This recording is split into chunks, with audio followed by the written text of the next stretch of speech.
guys, it's my first day on school. Ngayon kami papasok and it's August 14. And pang alauna hanggang alas 5 yung class ko ngayon. And samahan niyo ako ngayong araw kung anong mangyayari sa first day of class ko. Ito yung aming school. Actually, medyo okay na yung building doon sa taas. Kaya, hindi ko alam kung nagagamit na. Pero ayan, nandito na ako. Saan tayo? Saan tayo kayo? Let's go! Kumusta na? Hello! Mga klase ko. First day of class ngayon. Hello! Naghahanap kami ng room namin. Kasi madami na kami ngayong year level eh. Kaya ayun, hindi namin alam kung saan kami.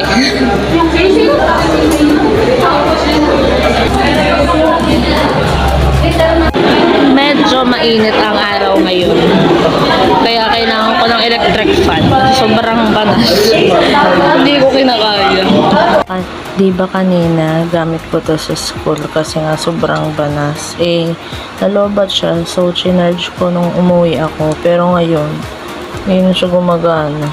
Ayan o. Kahit anong level ilagay ko, hindi na siya nag-work. Madalang ko itong gamitin ngayon kung nga lang ito ginamit. Yan o, kaka-charge ko lang 99%. Pero ayaw niyang mag-work. Tampo siguro siya. Kasi bumili ako ng bagong electric fan sa TikTok shop. Ayan. And ito siya. So far, malakas yung hangin niya. Ito yung 1, 3. Ayan. So, it is our Saturday. Ayun, di ba?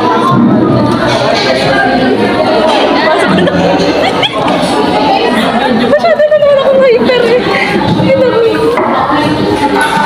So, gumawa naman ako ng dirty matcha, black coffee, tapos yung matcha ko. Try na natin. Next. Masyado napadami yung gawa ko. Plus na akong humilig sa matcha. Wow, ang sarap. Third day on class. Napakabanas.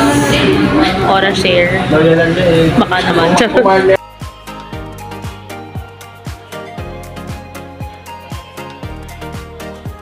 And we are waiting for our research subject.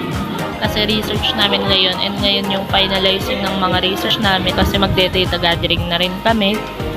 And ito na yung pinaka-final para mabuo yung aming thesis.